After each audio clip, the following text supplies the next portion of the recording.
Hello dear students. Today in Business, Trade and Commerce, we'll continue with classification of business activities, part 4. Now here I'll be talking about industry and commerce. So how industry, what all types of industry are there and what all things are produced in those industries and the varieties of it. That is what we are going to study in this portion. So let us have a look into the types of business. This is just a quick recap of what we have done till now. Now, we had a look into the industry, the three different types of industries and the specifications of it, the detailings of which type of industries come under these primary industry or secondary industry or the tertiary industries. Now, primary industries are those industries which are basically of genetic nature or extracted from the earth. That is directly from nature that you get. Such type of industries are known as primary industries. Either it can be directly consumed or you need to do further processing on such type of industries.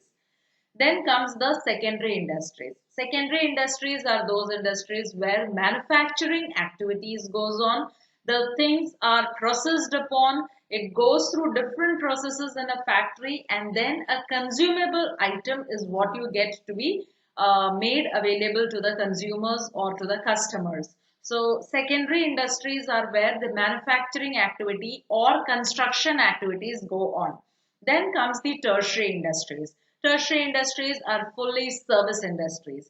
Now these tertiary industries are a whole and soul to the primary industry and secondary industries because they provide transportation, they provide communication, they avail the insurance facilities and as well as many other facilities or services because of which the primary industry and the secondary industries function without any hindrance. So these industries are the basic industries which are there in the business activities. Now another part of business as such, if you see, commerce is a whole which includes everything. It is a wholesome area which includes the industries, the trade, every aspect where finance matters. So here we have to study it separately over here. Now as such, taking commerce individually includes two basic concepts. That is, it includes two parts. That first is trade, the different types of trade, the local trade or the home trade, and then the foreign trade which goes on. Then there are auxiliaries or aids to trade. Now, auxiliaries to trade means what? The services which are provided to make this trade into a smooth running process. So this is a part of commerce. Now in this video, industry we have already discussed. In this video, we will be discussing about commerce. What commerce is, what are the different types of trade, what all are the importance of it. Then in the next video, we will be talking about auxiliaries to trade.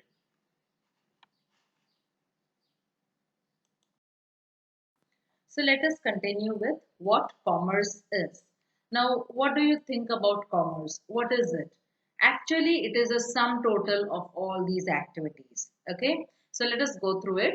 Commerce is the sum total of all those activities which are engaged in the removal of hindrances of person, place, time, risk, finance and information in the exchange of commodities. Now, as such, if you say this is a definition of commerce of which includes all the activities. Removal of hindrances means what? While doing business, if the people, that is the businessmen, have any problem in dealing with the people or in communicating with the people, it can be removed. If there is any hindrance regarding place, geographical location, then that can be removed. Then time, that is the time, geographical time can be different at different places. So that hindrance can be removed by commerce. The risk factor can be seen and the steps can be taken. The finance can be arranged and the information about doing or exchanging the commodity with the other country or with the other state, how it will be, like beneficial to the firm, can also be known from commerce. So it is totally all the activities, a whole and soul form of business activity.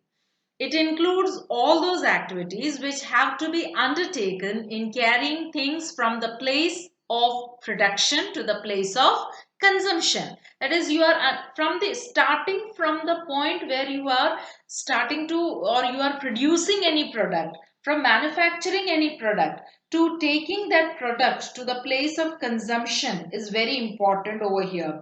So as such, if you see, commerce includes all those aspects which has got to deal with production and then consumption to the consumers, because the consumers are the ones who are going to use that product. So whether it is beneficial to them, whether they are liking the product, it also looks to the safety of the producer, safety of the consumers, marketers, advertisement. Many things are included in one just little commerce.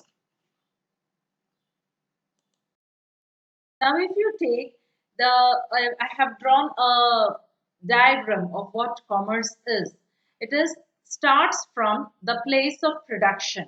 That is, where are you going to produce your product?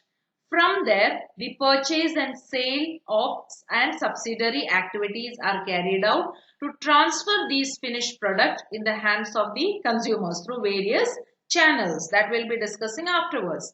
And then through these channels, we directly get it into the market. Now, here are where the place of consumption is, where the consumers are there who consume those products. So, commerce includes all these three, and commerce is responsible for the default or for any hindrance which causes in any of these three phases. So, it has to clear the difference and make the economy of the country working, and commerce helps in it and helps to identify the hindrances, remove it, and make the working more smoother, because between the place of production and the purchase there are many dealers in between, there are many people, there are many channels in between. So that has the hindrances of those channels has to be removed.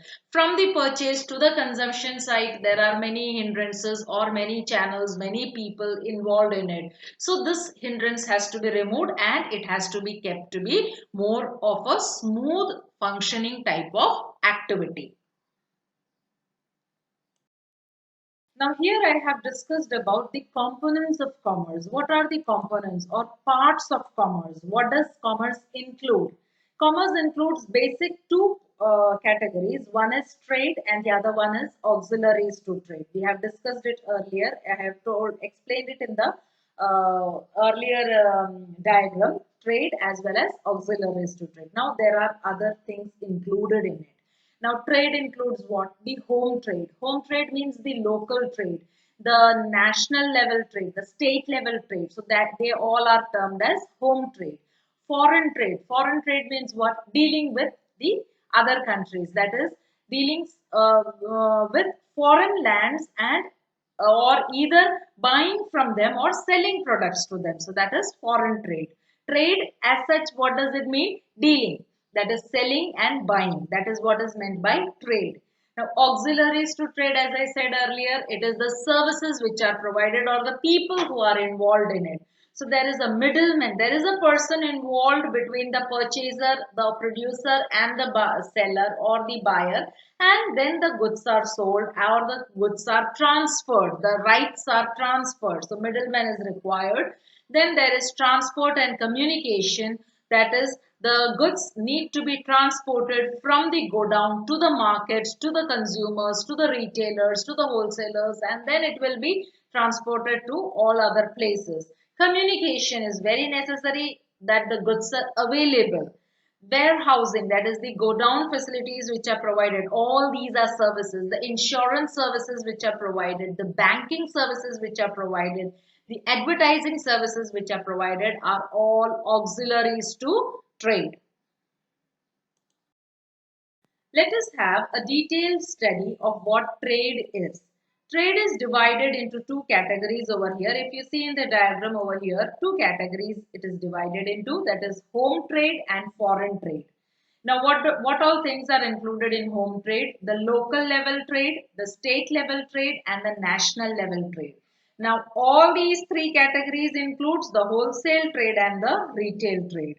The foreign trade includes the import trade, export trade, and entry port trade. Now, I'll explain to you what all these mean, and as well as the local, state, and the national level trade. So, this is how a trade is: home trade and foreign trade. So, let us have a look into first what home trade is and then into foreign trade. First of all, before going into what a home trade and a foreign trade is, let's have a detailed idea of what a trade is. So it refers to the purchase and sale of goods and services with a profit motive. There is always a profit motive. Trade basically means buying and selling of goods or services with the purpose of getting a profit. So profit motive is always there because businessmen are involved in it. Now those who perform these activities are called traders, and their activities are called as trade. Either traders they are called, or as such entrepreneurs or businessmen, whatever they are called, they perform these activities, and the activity that they deal in are called as trade. Now, it is for the purpose of mutual benefit to the seller and to the buyer. Now, here both the parties are benefiting. That is, the seller, he is getting money in return of the goods that he sells, and the buyer, he is getting the product, the goods or services he is availing because of paying the money and getting the service, or because of paying the money and getting the product. So, there is a mutual benefit on both the sides. Trade can be carried out on the smallest as well as on the largest scale, because trade can be at different levels. It can be at the home trade level, that is at the state level or national level or local level, or it can be at the foreign level also. So it is very important to know that it can be carried as a small scale industry, or it can be carried out as a large scale industry. That is very important to know. Now, say for example, if an individual sells his goods on a hand cart, it is also a trade. Small shops being run in the streets are also a part of trade. And on the other hand, if you see big showrooms which are there, or malls are there in the market, departmental stores, they are also an integral part of trade. So trade does not mean just a small shop which he has opened, or just a manufacturer producing product and selling it. No. Anybody doing business is called as trade. So it can be at a small scale or at a large scale. Let us have a look into the classification of trade. Now, first of all, let us take the first part of trade, that is the home trade.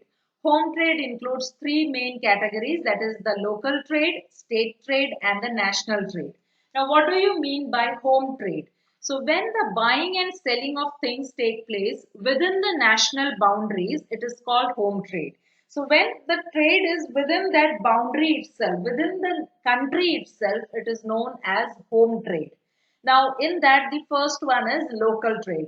It is limited to some village, town, or district. Now this trade includes the things of daily use and things of perishable nature, which can be like of fresh fruits or vegetables or sweets or milk or etc. Such type of things which are of a perishable nature. Within 1 or 2 days, it doesn't have much of life. So such type of trades are mostly found in villages, towns, and districts. So such trade is known as local trade.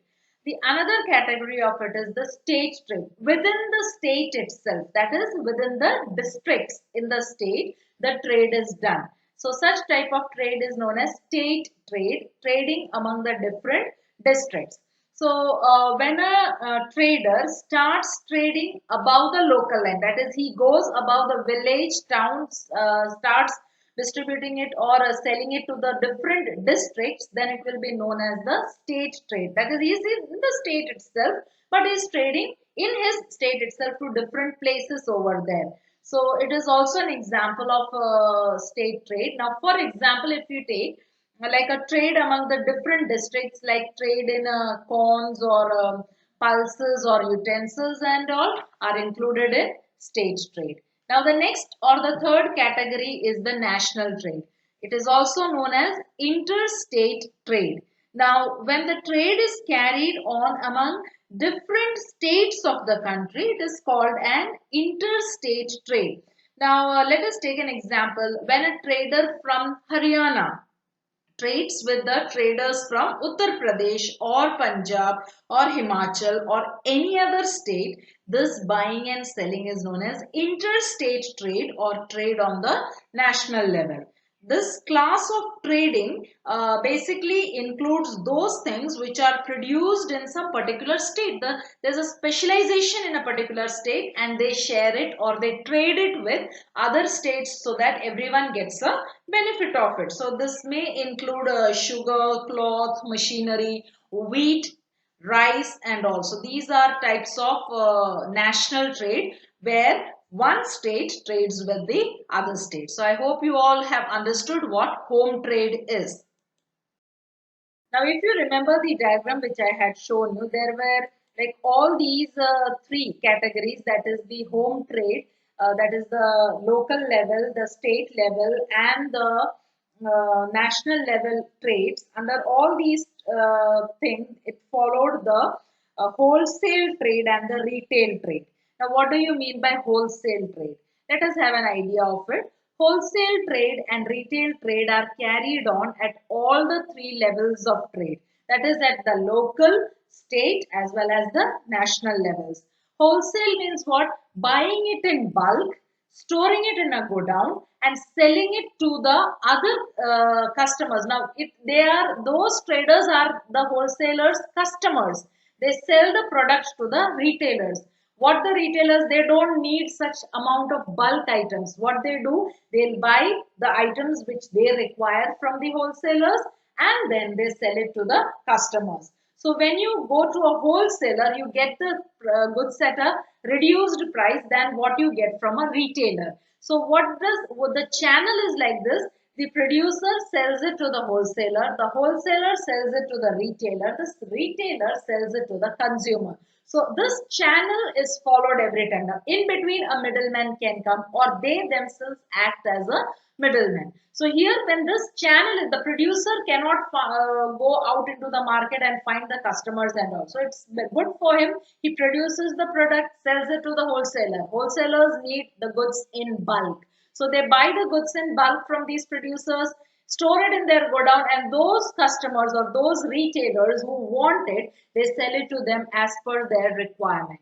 The retailers buy it and then sell it to the cities or take it to the cities or the places of their market or this departmental stores and store it over there, and the customers select from there. So this is how the channel goes of wholesale, from the producer, wholesale, retailers to the consumers.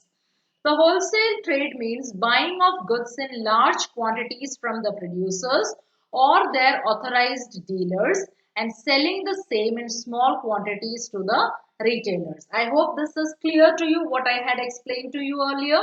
Now the retailers, what they do is they sell these things to the consumers as per their need. Now, if you see in the picture over here, it's a departmental store. So, as a customer, you can select whatever things are required. Now, it's not stored in bulk. There are certain number of items kept in a rack and different items are kept. So, you can select whatever number you want and then you can purchase it as per your wish. Whereas in a wholesale market, it is stocked. The wholesale, the things are stocked together in a godown and then it is sold to the retailers. The next classification of trade is regarding the foreign trade. Now let us see what foreign trade is and its different types. Now foreign trade means what? When the conduct of trade crosses the national boundaries and reach foreign lands, it is foreign trade. So when it crosses the national boundaries and goes to a foreign land or to a foreign country, it is known as, or a foreign place, it's known as foreign trade. Now this trade is very important because it is increasing nowadays. This foreign trade has a very the countries are dealing with themselves because many things are there which the countries don't have. So simply it's not just so simple to enter into a deal with any other country either to buy the product or to sell the product. You have to go through the government officials and the papers are signed and the agreements are done, the treaties are written, and then only the trade is possible. But it is increasing nowadays because countries are coming closer because of these trades which are foreign trades which are in trend recently. And the reason is very simple, because no single country can produce all the things it requires. So it has to depend in one way or the other. It has to depend on other countries for something or the other. Now, in this way, every country buys things it needs which are in short supply from other countries and sells the things which it has in abundance in other countries. So the foreign trade actually is very beneficial for the country which does not have that product or does not produce that product. Okay. Let us have a look into the three categories of it. First is the import trade, export trade, and the entry port trade. Now, what do you mean by import trade? Now, here I have taken an example of import trade, but before that, let me explain to you what an import trade is. Import means importing, getting it from some other country. Now, let us take the example of India. When India buys petroleum products from Iran, it will be import trade for India. You are getting those things from that country. So when a businessman of a country buys some goods from the businessman of another country, it is called import trade. You are getting it. Okay, you are getting it for your country. Now for this, treaties has to be signed and then the agreements has to be done, and then only the deal can be finalized. So this is import trade. The next is export trade. Now, what is here export trade means? That when a trader of one country sells something to the trader of another country, it is called export trade. Now, for example, India sells cotton clothes, tea, jute, etc. to foreign countries. It will be export trade for India. You are selling. Now, if you take example of India itself, you are selling the your products to other countries. Now, for that also deals has to be signed, agreements has to be signed between the two governments. Then only the trade can be carried out. The next one, the third category is entry port trade. Now here, what do you mean by entry port trade is when a country imports some goods from another country and then exports the same goods to some third country. So it is known as entry port trade. Now in this type of trade, what basically happens is one country is serving as a mediator between the other two countries, and the goods are unloaded on the port, or even without unloading the same, it is exported. So entry port trade means, like I have given an example over here, England imports goods from South Africa and exports it to other European countries. So if the goods of South Africa or certain fruits or vegetables or certain minerals are in abundance available in South Africa, what England does is they import it from there and either loading it, unloading it in their country, or without unloading it, they export it to other European countries, those who need it. So they play as a mediator. England plays over here as a mediator.